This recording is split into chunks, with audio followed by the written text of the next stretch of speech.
keep the big shows, one set of girls and banner. Cause I done fed up, you done fed up, he done fed up, she done fed up, we done fed up, the people fed up. You hiding corruption inside the cup, look how evil set up. The people fed up. Every picture you take and promise you make, everything you do is about clouds. Then you come into me for I shake your hand, there's nothing to smile about. Corruption inside every sector, but when it comes to them, they send you. Try investigate efficiency, right? Go talk to Barrett and Sue. Cause I done fed up, you done fed up, he done fed up, she done fed up, we done fed up, the people fed up. You're hiding corruption inside the cup, look how evil set up. The people fed up. I done fed up of the dirty water, low pressure, want scream and tell somebody. Imagine 1500 US and they're telling me super salary. I done fed up of the unemployment racism and the lie they say one Guyana. Cause when you look with the oil money going, circulate with one set of banner. Cause I done fed up, you done fed up, he done fed up, she done fed up, we done fed up, the people fed up. You're hiding corruption inside the cup, look how evil set up. The people fed up.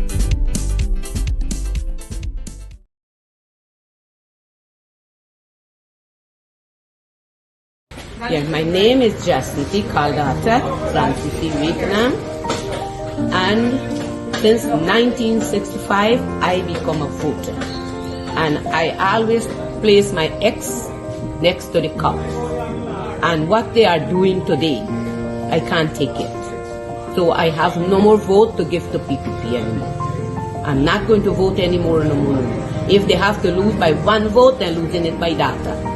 I have none.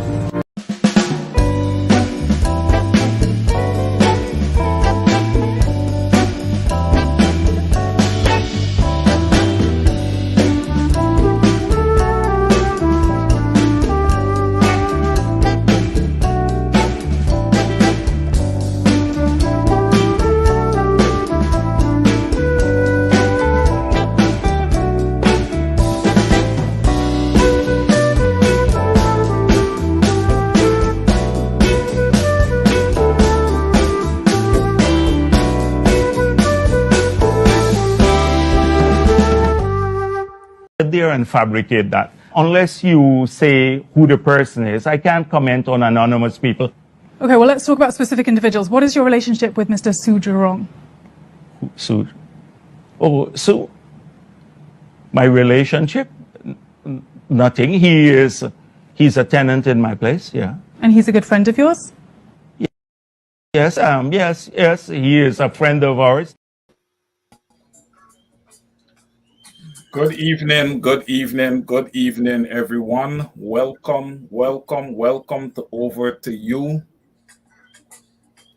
As you guys can see, you guys see who the guest is this evening. So I thank you so much for joining this evening. We're going to have an excellent show. It's going to be a show that is so pertinent to Guyana and where Guyana goes in the future. Please all join me in welcoming the Honorable Leader of the AFC, Mr. Nigel Hughes. Mr. Hughes, welcome to Over to You, sir. Good evening. Thank you so much, Mr. Caesar, for inviting me to join your show. Its reputation precedes you, and it's an honor to be here, sir. Thank you. Thank you so much, Mr. Hughes. And I must thank you for taking on this invite on such short notice, guys.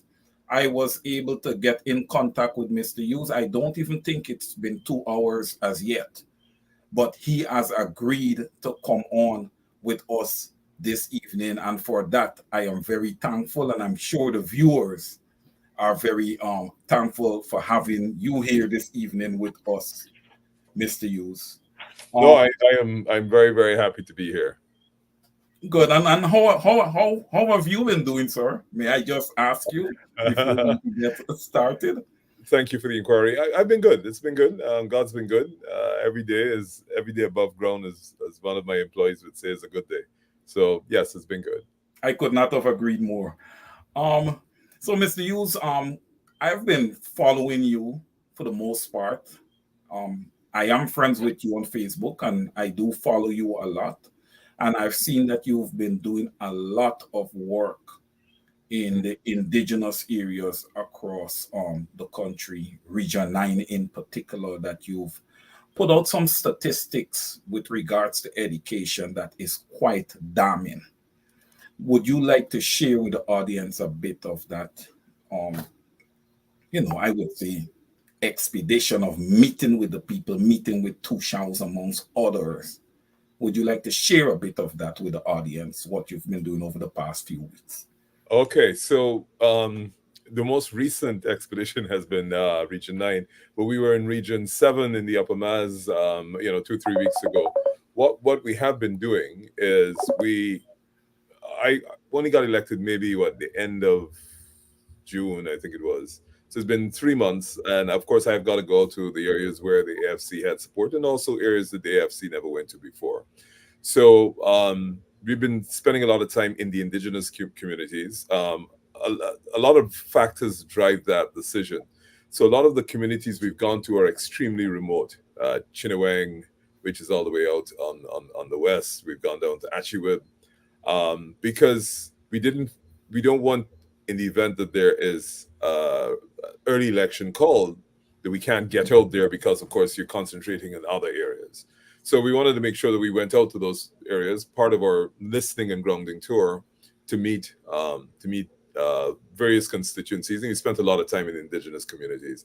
As you probably know, some very, very damning evidence has come up, particularly in education. We can deal with the sanitary situation next, but in Region 9, which is the largest physical region in the country, Rupununi, which runs literally from the top in the north from Anai all the way down south to Guns, the pass mark for CSEC is 5%. That means 95% of the students that go to all the secondary schools in Region 9, everything from St. Ignatius all the way down south to Ishalton, 95% of those students, after having spent 5 years in secondary school, will come out with absolutely no certification, not a single subject. That is a frightening situation. So it means that they would have spent 5 years in school and only 5% of their students have passed. There are schools where nobody has passed at all. Now, the difficulty with that is this. The new economy in Guyana, excuse me, is going to require skilled and semi-skilled jobs. These children, these kids, have zero chance of qualifying for those jobs. And one would have thought another statistic from the Ministry of Education, which says that 50% of the students, 49 point something, who enter secondary school at grade 7 don't finish. So apart from 5% passing, there are no courses, vocational courses, to train people to become carpenters, block makers, electricians, welders. Give them a skill that will allow them to participate in the modern economy. So you would have thought, you can have 6 months courses where people enter the courses and they can come out with international standard block building, electrician skills, offshore welding, deep sea welding, all the skills that they would then be able to participate in the modern economy. So what is going to happen to these children is that they are going to get left completely behind. And people may say, well, yeah, it's remote, it's Region 9. Lethem is in Region 9. Lethem is a very important stop on the way between Manaus and Georgetown, or wherever we want to put that deep water port. So Lethem is going to generate a significant degree of economic activity and consequently jobs. None of these students who are in Region 9, other than the 5%, will be able to get those jobs. They just wouldn't have the requisite skills, and there's nothing in place for them. And that's a scary place to be. So Mr. Hughes, this is quite damning, because based on what you would have just said, it is safe to say that we have a 5% matriculation rate in Region 9 when it comes to secondary schools. Yeah, that's the figure for 2024. Absolutely. And that is shameful. When you look at an oil-producing nation that has less than 1 million people, okay? And we cannot get all our schools across the nation up to the same standards. So it seems as if there is a major disconnect with the education system in Region 9, as opposed to, let's say, that in Georgetown. And I was on a program earlier this week with Apostle London and Dr. Hines, where we kind of like touch on that. You know, when you look at that, would you call that, in your estimation, a failure by the Department of Education in Guyana? I think by any standards, that's a failure. I mean, 5% pass is a failure. But it's not. This is not just a complaint. This is we have, as Guyanese, to say that we have a crisis. We can't have any part of this country failing at the rate of 95%, and we have a crisis. And once we have a crisis, we have to declare it's a crisis, and then we have to take emergency measures to arrest that situation. We have to capture all those children who have spent 5 years, haven't successfully concluded anything whatsoever, and get them into new training programs so at least they can get new skills that may be relevant to a new economy, whether in Region 9 or anywhere else in the country. At least equip them with some sort of certification that will allow them to either get jobs or to start their businesses in a modern economy. Thank you for sharing that, Mr. Hughes. I think it would give the audience a good understanding as to why we are where we are today in Guyana. Because, Mr. Hughes, if you take this and put into context the 23 years that the PPPC would have been in power, you know, and you add those years up and you add up the amount of students that would have passed through secondary school with such a passing rate, a matriculation rate, because it could have never. Looking at that, Mr. Hughes, I would say that it could have never been 10. It could have never been a 10% matriculation rate in that region. I think there was a year, it might have been 2 or 3 years ago, that it got up to somewhere around 15%. But at the end of the day, once Not you good. got that, it's Not good. 15% is what? 1 in 5 of your students, more than that. 1 in 6 of your students. Yeah. Not good enough. Not good enough. It shows that our standards are very, very low in these communities. And Mr. Hughes, we cannot thank you enough for, you know, going in and visiting with these people, you know, taking their concerns and bringing it to the table. Because if you were not present there to engage these people, we would have never knew anything about this. We would have never knew that the matriculation rate in Region 9 is only 5%. We would never know this unless you... What I would like to do, with your permission, yeah, sure, Caesar, is we need to call for the ministry to release the figures for all the other 9 regions. This is just Region 9. And we didn't get this information from the ministry. We got the information from the ministry, but they didn't give us the information. So this is critical national information, and I would like to encourage the Minister of Education to release the figures for the other regions, because the only way the Guyanese, will make it in a modern Guyana is if we qualified. And one of the statistics from the International Labour Organization, it says that the jobs in the modern Guyana economy require skilled and semi-skilled. And Guyanese can't fill those positions at the moment. They've made that very clear, and they say over the next 5 years, most of those positions will not be filled by Guyanese. So we have to start a program to begin to train our Guyanese for it. But what it also means is the oil industry doesn't shut down. It means those figures, the 85 or 90,000 jobs that will be created, will be filled by foreigners, because the oil industry is a 24/7 operation. So we are going to see an influx of a lot of non-national Guyanese into Guyana who are going to be better skilled than most of our students, who are going to be better qualified. They are going to fill the job demands for skilled and semi-skilled. And so a lot of our students, certainly that 50% that are not making it to the end, and in the case of Region 9, the 95% who are not qualifying, they will now watch these high-paid, skilled and semi-skilled people drive around the country, past where they're living, They, of course, because they have better salaries, they will live in better housing. They will have better cars. They will drive upon highways that we're being told are being built for the future of Guyanese. And the Guyanese who have been here, who have struggled, who have failed, are going to be reduced to second-class citizenship, looking on at these persons who are not here. And that, unfortunately, if not managed properly, is going to lead to some sort of social crisis. Well, I feel that Mr. Hughes, fall at the feet of the government that would have been failing these same individuals for many, many, many years. This is the same government that goes out and say that Guyanese are. How can you contradict yourself? You who are supposed to be responsible for the people of Guyana, contradicting yourself by saying Guyanese are not qualified. You're calling your own people, you're saying that they are not qualified for a lot of these jobs that these new investors are bringing in. We should have had our people prepared for that. Government should have been taking care of that.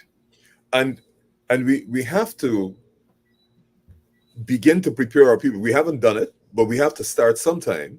And even though we know where the blame lies, I think we need to look forward to be able to make sure that we have that plan. We have proposals that we should put forward. Amongst them was that we had said that the government, the opposition, and all the political parties should agree to a 10 to 15-year plan in 5 key areas. One of them was education, because it is so critical to the future of this country. It is so critical to Guyanese being able to participate in the benefit of Guyana. You can't continue on cash grants. We need people who will be able to qualify to get jobs, to improve, continue to improve in a fair environment, which gives them a fair shot at getting the benefit of the economy. The way we're going now, it's not going to happen. It definitely will not happen. Excellent statement, Mr. Hughes. That's a fair statement. You talk about the PPPC getting together with the opposition and all the stakeholders to discuss this approach. Well, unfortunately, the PPPC is undemocratic, and this is not going to happen. The PPPC makes all decisions on their own. They do not consult, with the other parties, with the other stakeholders. Okay, they exude what I would call absolute power. Okay, that's what I have been seeing. So, Mr. Hughes, this pivot me to another area. In order for things to change for the Guyanese people, okay, there needs to be a new government. And in my opinion, a coalition government. Now, my question to you is, what is the AFC, doing with regards to GCOM and a new voters list?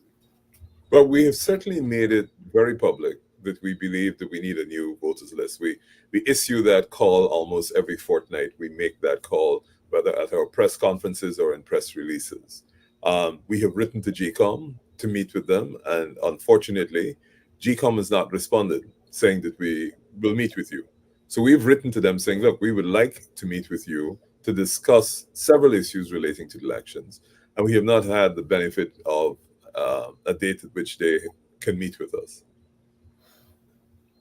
Mr. Hughes, do you believe that the PPPC has the Guyana Elections Commission under its thumb? I like to look at the data that is available, and we look at the evidence that is available. Certainly from the conduct of the commission, it leads to a lack of confidence by anybody who is not in the government. So all the other actors other than the government, I think, lack confidence in GCOM. And that's a dangerous place to be, because they're supposed to be the arbiters and the deliverers of a free and fair election. Now, if half of the team doesn't have confidence in their ability to do that, then we are in a very, very difficult place, particularly in an ethnically divided society. So my position on GCOM is that they have a lot of work to do, And if they don't gain the confidence of all the participants, then it speaks volumes in relation to any process they undertake and the outcome of that process. Mr. Hughes, we are almost through 2024. We're heading in to 2025. By the end of 2025, there should be an election in Guyana.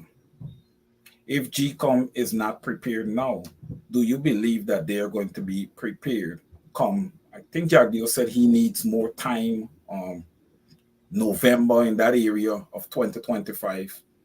That's if they don't call for early elections. That could happen. And I'm going to ask you a question on early elections. I'm going to ask you that question. But if they're not prepared now, they're unwilling to speak with you, they're not prepared now, do you believe that they're going to be prepared come 2025? I think the public utterances from GCOM say that they are prepared. They say that they are ready. So that's what they say. But they are ready with an old list that is very bloated. So GCOM has indicated that they're ready. So, I mean, if that's what they say, then we probably have to live with that statement. Well, Mr. Hughes, if it's an old list, GCOM is not ready.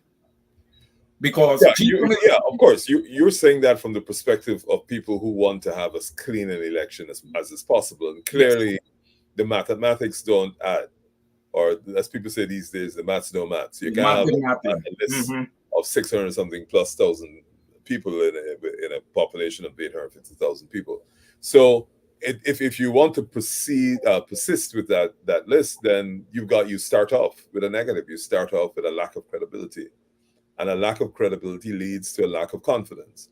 And if people do not have confidence in the electoral process, and if they don't have confidence in the people who are responsible for administering that process, then it doesn't take much imagination to arrive at some sense of what is going to happen whenever GCOM announces the results.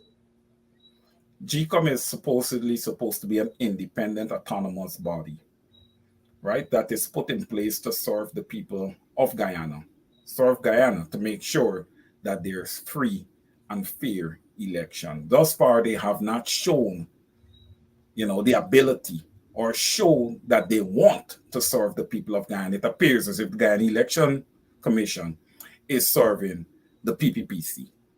Now, Mr. Hughes, I would like your take on protest, because there's a lot of our viewers who believe that at this point, to remedy this issue with GCOM, amongst other issues, that they should take to the streets. And to the extent that they take to the streets, they want to make sure that they will be represented. I would like your take on protest. When you say they will be represented, what do you mean? Well, Mr. Hughes, you know that the PPP and the Guyana Police Force, which works as an arm of the PPPC, the Guyana Police Force does not work for the people of Guyana. They are not serving and protecting the people of Guyana. They are abusing, beating them, shooting them in their feet when they're ready, shooting them down like elephants, like the young brother Quindam Bacchus, amongst others. That's what the Guyana Police Force are doing to our people in Guyana, predominantly Guyanese of African descent.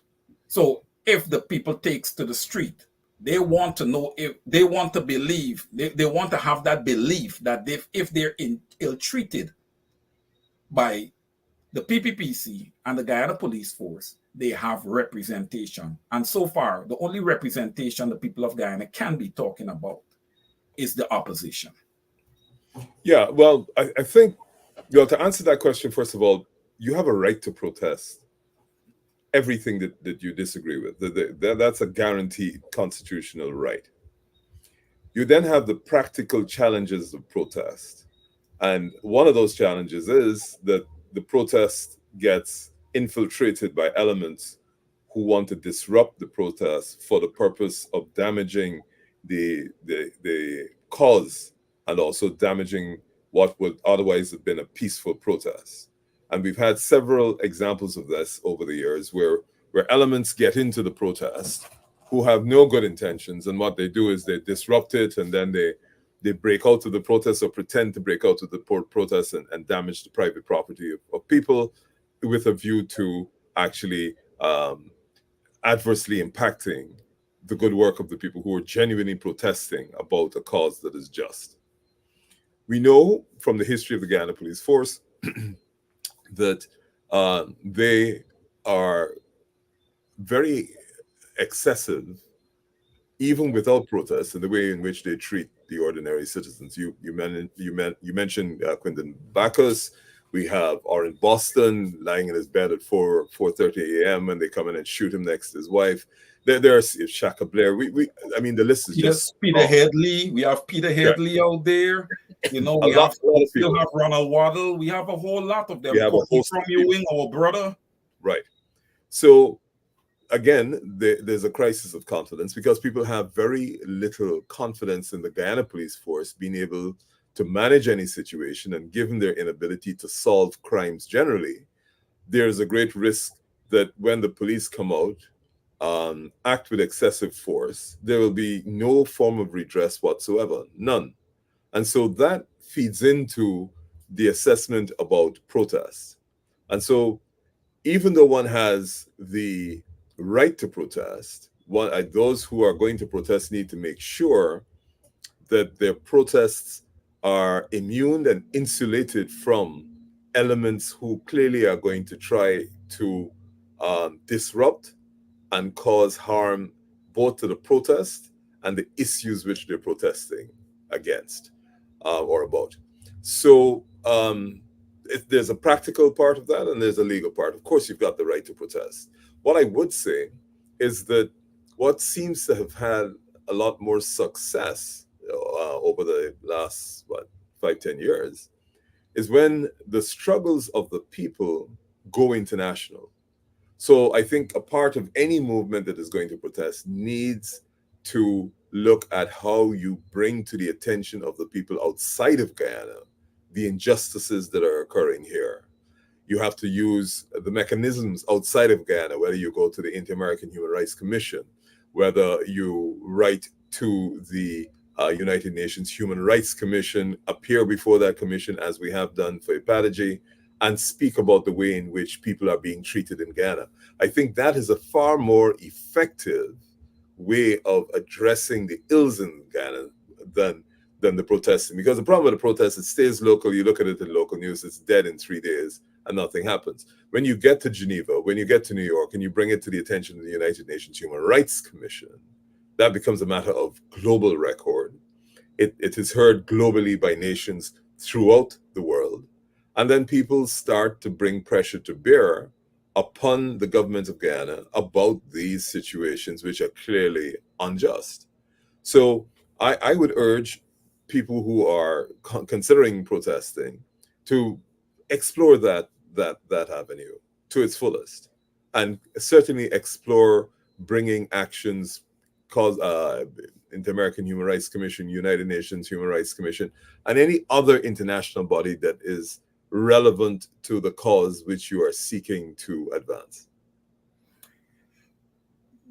I cannot disagree with that approach that you would have just mentioned there, Mr. Hughes, because it also saves people from being injured, bodily harm, or possibly losing their life, given the way that the Guyana Police Force has had a track record of reacting to these type of things. But my follow-up question would be, is the opposition going to be able to provide the necessary resources to have the people put together, to assist the people in putting together these reports, you know, that they would like to submit to these human rights organizations? And Mr. Hughes, this is not a question for you to answer right now, but it's something that you can say, well, okay, I will get together with Comrade Norton and Comrade Hines, and we will discuss this, and however you guys want to address it. Because if what you would have said earlier, because basically you're trying to indicate to the people that you would prefer them to refrain from protest because it can be dangerous, and it is true. No, sorry.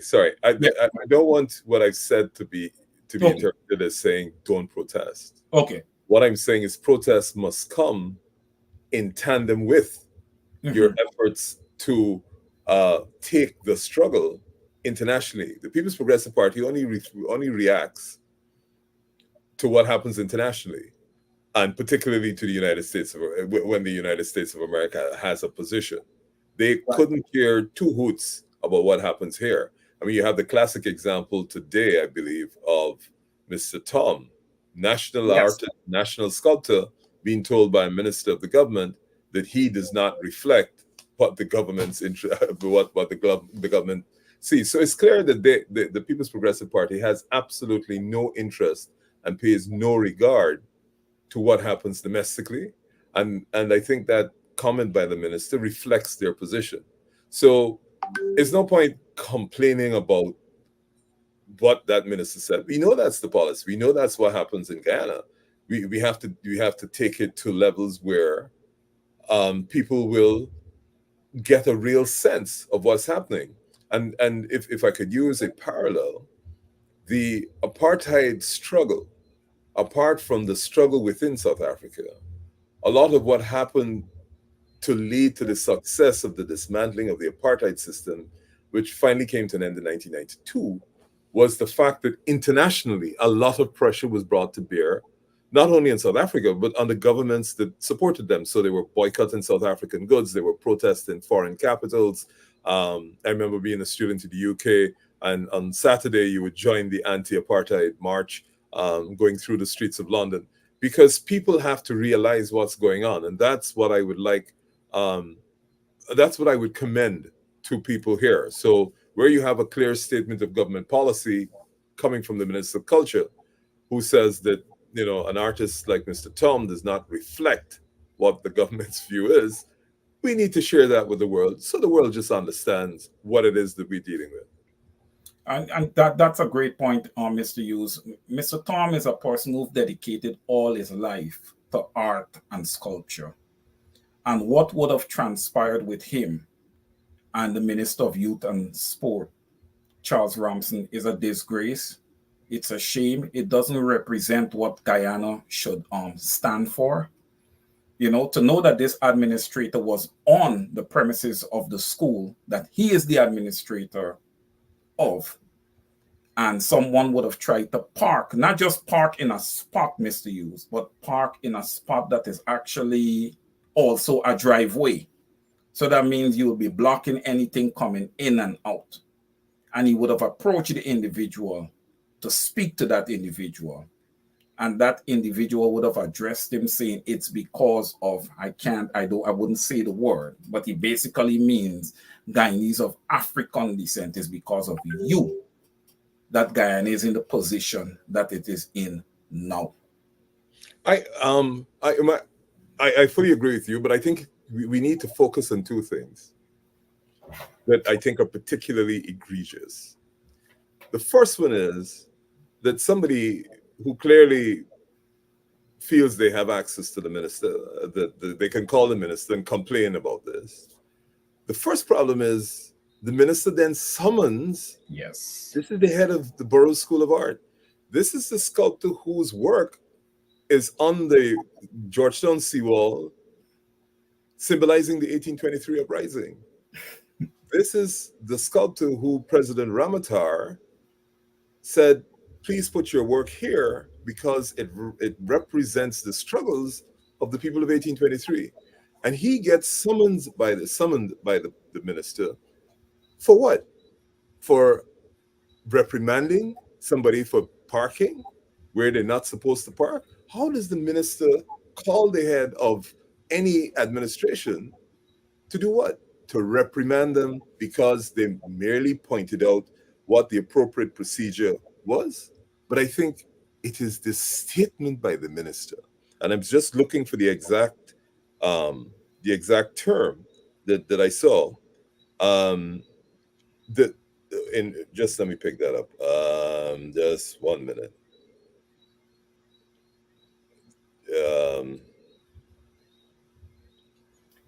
The statement by the minister to Mr. Tom.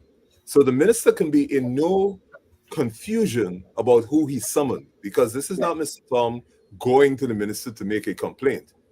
This is the minister who summoned him. So he must have known what his position was, what his significance was. And so the minister says to him in that capacity, both as head of the institution and particularly as an African Guyanese, Yes. you do not represent what this government wants to see. Now, that we've always suspected it, but there you actually have government policy in culture coming from the Minister of Culture.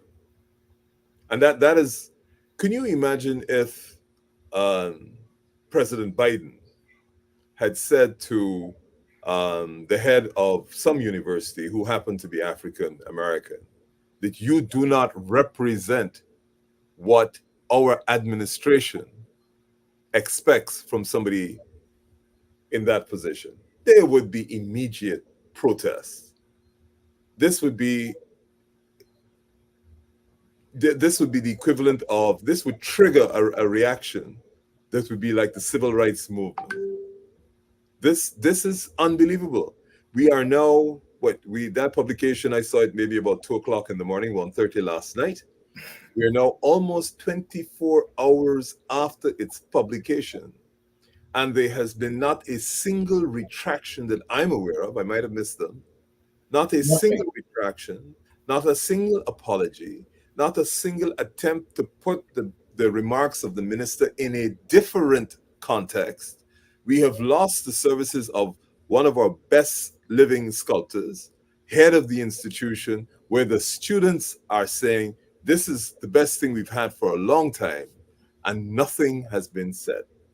That just goes, for me, to demonstrate the level of contempt that this government has for particular sections of the community.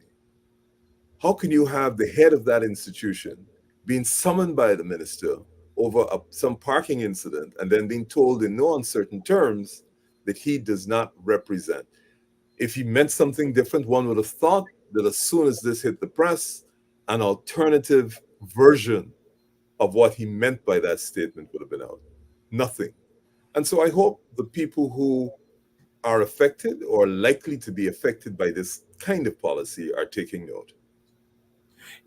What was interesting also, I am not sure if Charles Ramson does have children, but he would have also asked Mr. Tom, are you security? So, Mr. Hughes, to put that in perspective, let's say that you are leaving your law firm one evening and there's a man at one of the windows trying to get in, to break into your place. Are you supposed to just see him and say, hi, good evening, how are you, and just keep walking? No, but you see, I don't want to miss the importance of what's happened here by spending too much time on what actually happened in the parking lot, because there will always be disputes that arise and people will always have two versions of it. That person felt that she had access to power. She called the minister. The question is, what goes through the minister's mind after receiving this report that says, well, I'm going to summon the head of this institution because of a dispute in a parking lot? But assuming that you want to get the other side of the story, how do you move from there to telling him that he does not reflect your government's position? This is unbelievable. It is my hope that the organizations that represent people of African descent make a significant protest against this internationally, because you've got the words of Mr. Tom. Mr. Tom is of excellent standing, national sculptor. We have his work publicly displayed, and we have now lost his services. I commend him for taking the steps that he did take, but we've lost the services of an excellent tutor to people who are in the Burroughs School of Art, because according to the Minister of Culture, he does not reflect their view. So effectively what they are saying to the African people is, if you want to survive in this country, don't take on anybody else that look like if they support the government, because they're going to call somebody an authority. That person going to summon you and then tell you don't reflect. And then you have a choice of either. Mr. Tom at least has the he has the economic resources to be able to resign. A lot of people who don't have that privilege would have sat down and said, "Very sorry, Minister, please forgive me," almost apologizing for their ethnicity, and gone away just because they got to feed the children. So I applaud Mr. Tom on this, but that's where we are. I mean, it's incredible. I can't believe this. I'm sure tonight at the stadium, that minister is going to be there. He's going to be watching cricket because he's the Minister of Culture and Sports, and there will be not a single act of reprimand or ostracization that is visited upon him. Mark Phillips, Juan Edgel, Utah, Robeson Ben. What do you say to this? That's my question to you guys. What do you say to this? And at the same time, you should ask yourselves, do you really belong? Well, I leave you with that. There are two views on that. If those gentlemen that you just mentioned are comfortable being part of that institution that they are part of, where members of the institution speak to the policy and approach of the institution, that says that for no other reason, apparent reason than ethnicity, then you don't reflect, is a matter for them. I think my only concern is that I think people need to see it for what it is. They're free to do what they want to do. They're free to do what they want to do, and however they choose to deal with that internally is a matter for them. I just hope that it's not contagious, and the rest of the population, who clearly are the target of that kind of conduct, understand fully what's going on.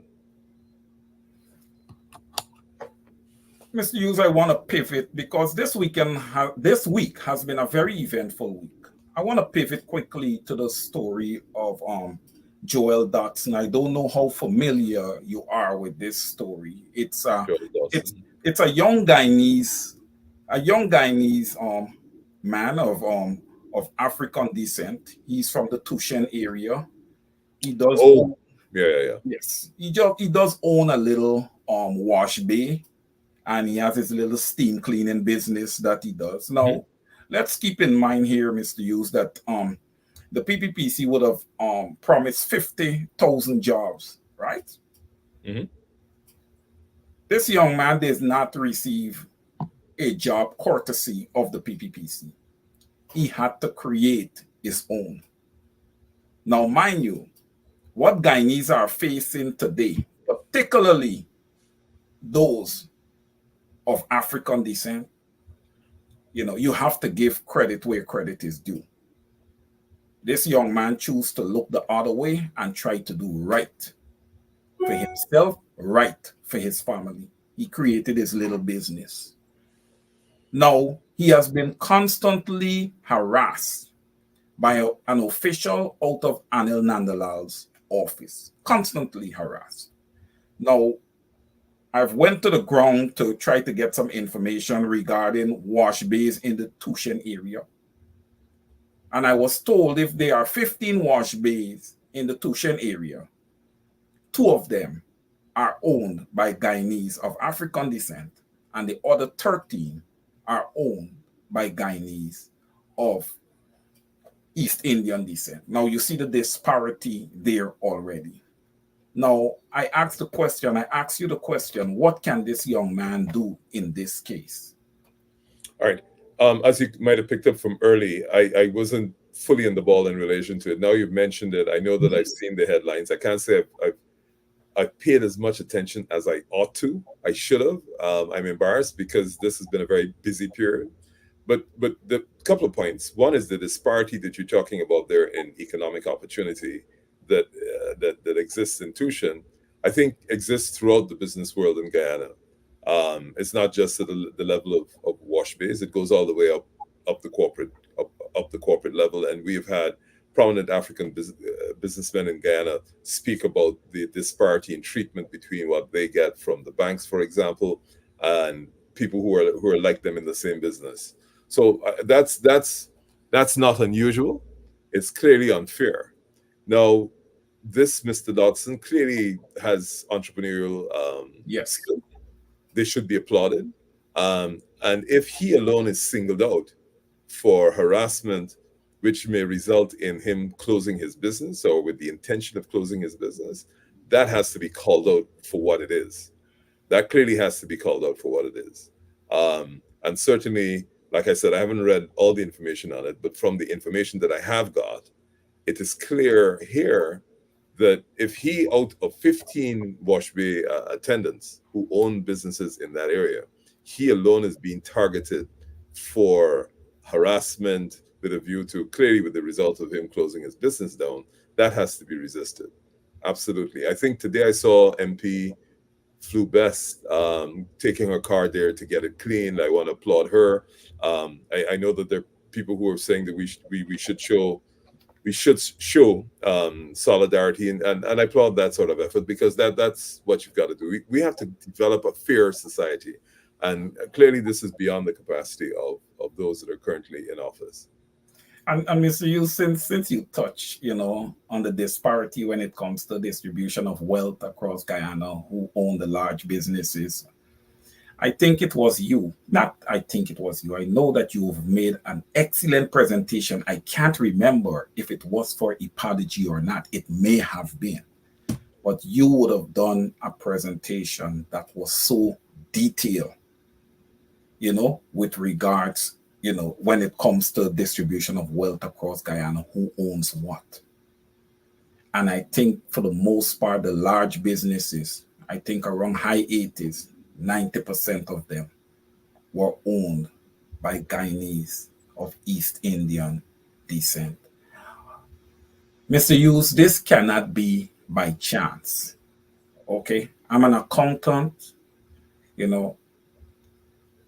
I have a master's in finance. It cannot be by chance. It has to be by design. Do you agree with me, or do you disagree with me on that statement?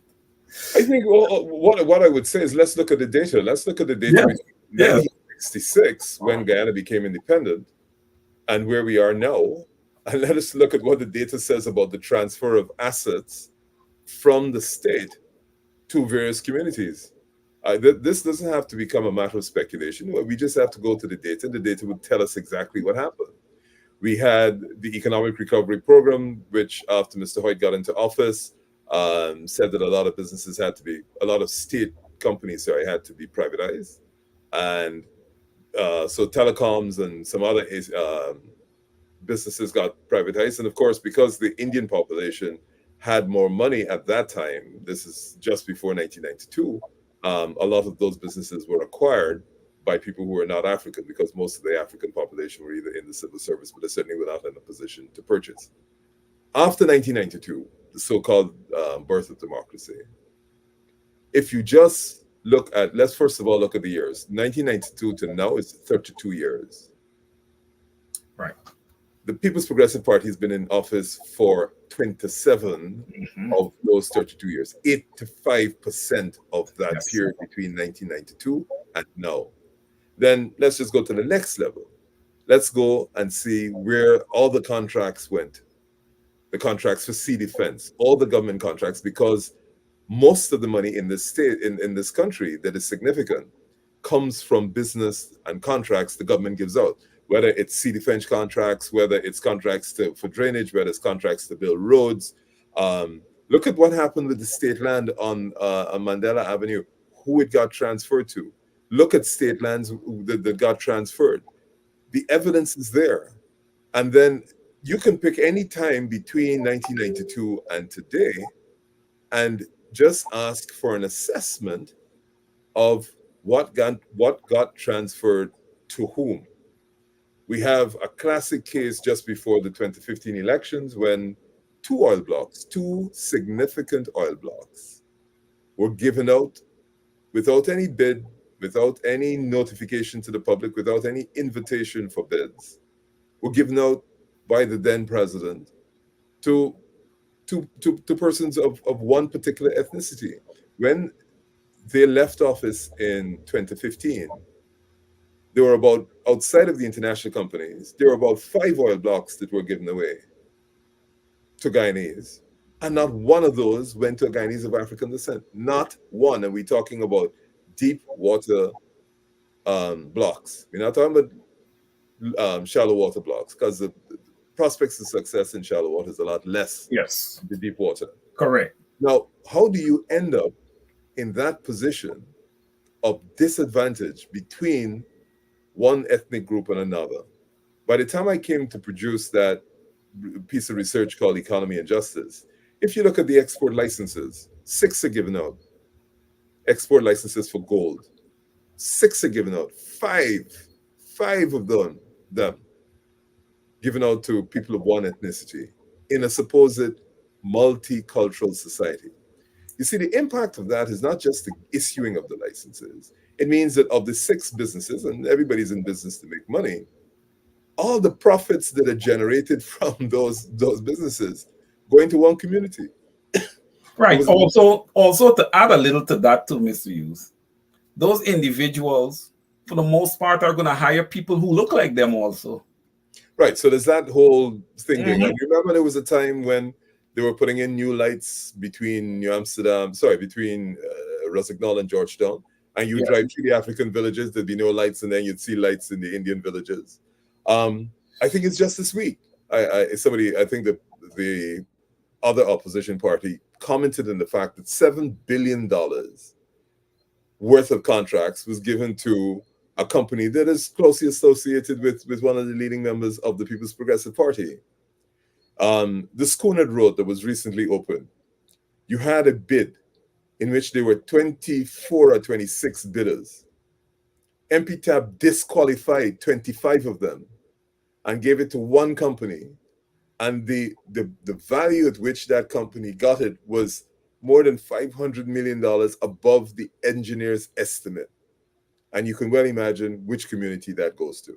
So just in the allocation of resources in Guyana, it's clear what is happening. It is particularly clear what is happening. And it's been happening for so long that it's going to be quite a challenge, Mr. Hughes, to reverse that.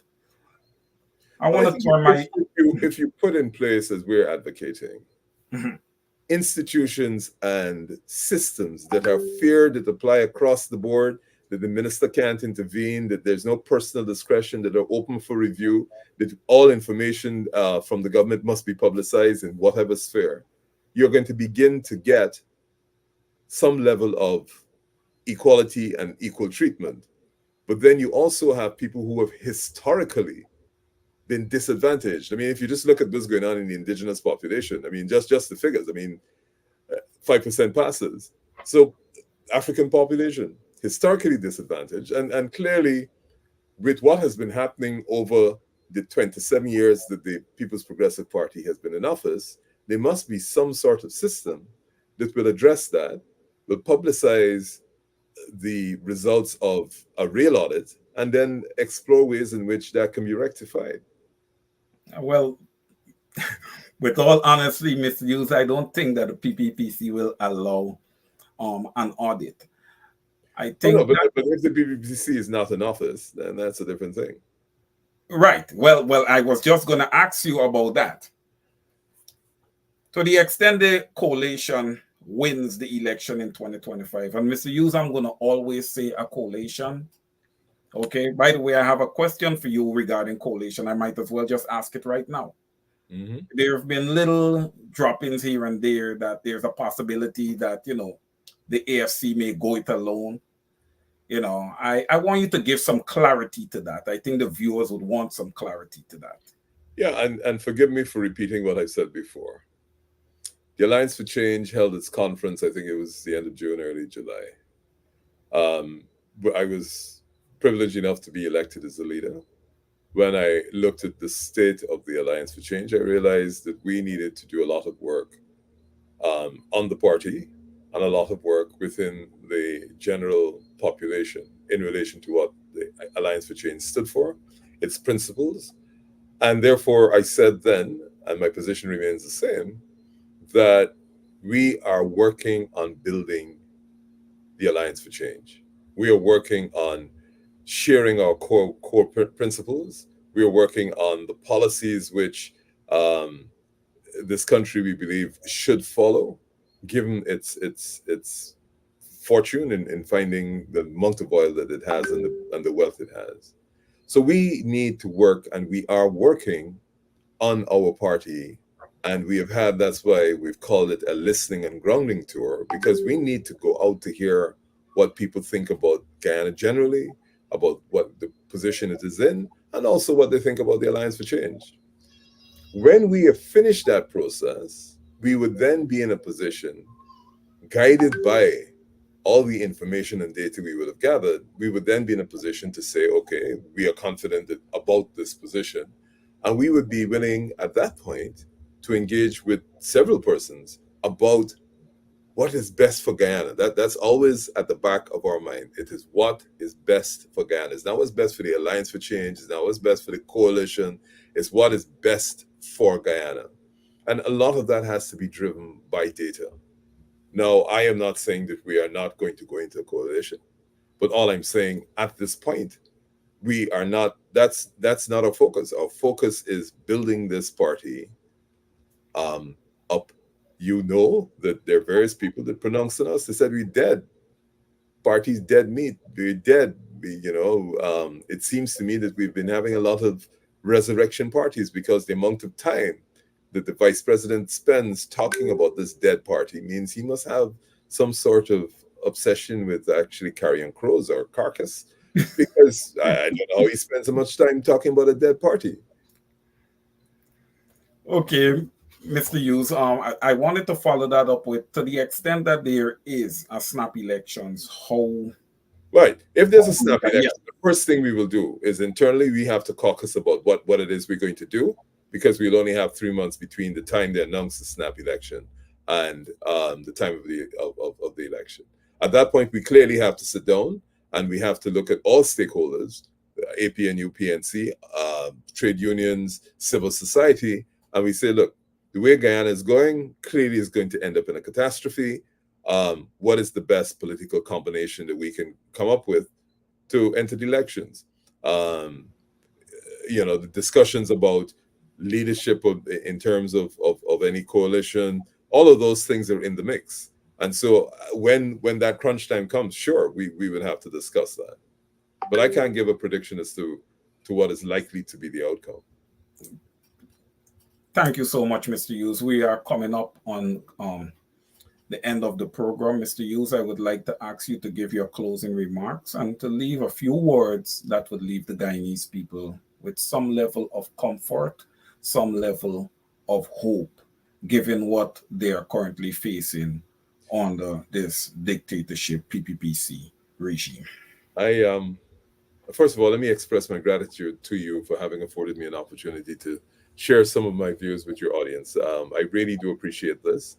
And it's because it's important for us going forward that we discuss in an open manner on programs like yours what we're facing.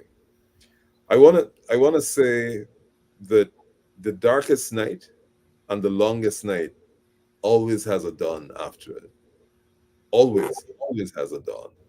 And I am convinced that the difficulties that we have had as a people collectively, irrespective of our ethnicity and irrespective of our political persuasion, the difficulties that we have had in the 23 of the last 32 years, or the 27, of the last 32 years, in which we have been unable to resolve our political differences, in which we've been unable to find a system in which we can civilly allow everyone in this country to participate in the decision making, to be part of a government, to be able to participate in crafting a new and modern democratic Guyana.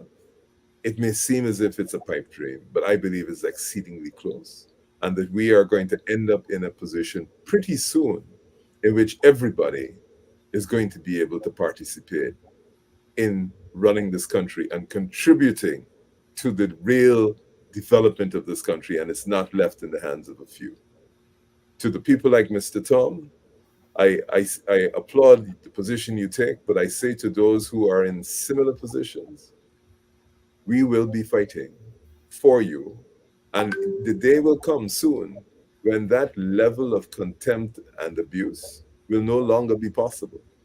And we will have a system, not because of who's in government, but we will have a system that will protect each and every citizen and allow them not only to make their complaints, but to be able to seek and obtain just results for all the unjust things that have been done to you. And so my tagline has always been, better must come. Better must come indeed. All right, guys, there you have it. The leader of the AFC, Mr. Nigel Hughes. Mr. Hughes, thank you very much for taking the time out to join the program. Thank you so much. And I wish you the very best, sir. All right. Thank you. Good. All right, there you have it. You had it. Mr. Nigel Hughes was here. You got his opinions. Listen, it's just an opinion. We, the people, will decide where we go from here. Okay? We're going to decide as a people where we go from here.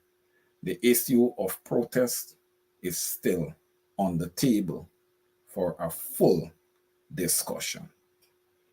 Okay? Protest in the past has moved mountains, and we all know this. We have to strategize, and as part of that strategy, if you're going to put together a protest, number one is to make sure that it's peaceful. Number two is to make sure that it is effective. Number three would be to have people on the lookout for those elements that is going to look to join the protest to create issues. We cannot allow elements joining a protest to stop people from protesting. Okay? We cannot allow that. Okay, ladies and gentlemen, program time is upon us. I want to thank each and every one of you. I didn't get to do the call out because we just didn't have enough time today. But I've recognized a lot of you. Miss Francine Cruz, thank you so much. Cheryl Pancham, Flash Gordon, Jamal Aziz, my brother. Yes, please support Jamal Aziz Butcher Shop. Support Mr. Jamal Aziz, Miss Lachman Aziz, support them. And John, great to see you. Audrey Brown, beautiful. Ariel Don Cook, beautiful to see you. Hope you're having a good weekend. Also, I want to thank Mr. Mark Anthony Benchcop, the CEO, okay, the owner of this platform, the owner of 107.1 FM, for allowing me the latitude of hosting this program every Saturday. It's been a very impactful program. Thanks to each and every one of you. We encourage you also to support Andrew's Supermarket, Aubrey Barker, or Rob Street, whichever one. You have options there, but we encourage you to support Andrew's Supermarket. Also, Sanita London's interior decorating. Please support. You have a wedding, you have a party, you have reach out. Okay, and you will get good professional service. And of course, this program is brought to you compliments of Benchcop, Immigration, and Law Consultancy. Thank you so much, everyone, for joining again. Enjoy the rest of your weekend, and until Saturday, so long, my brothers and sisters. I love you all.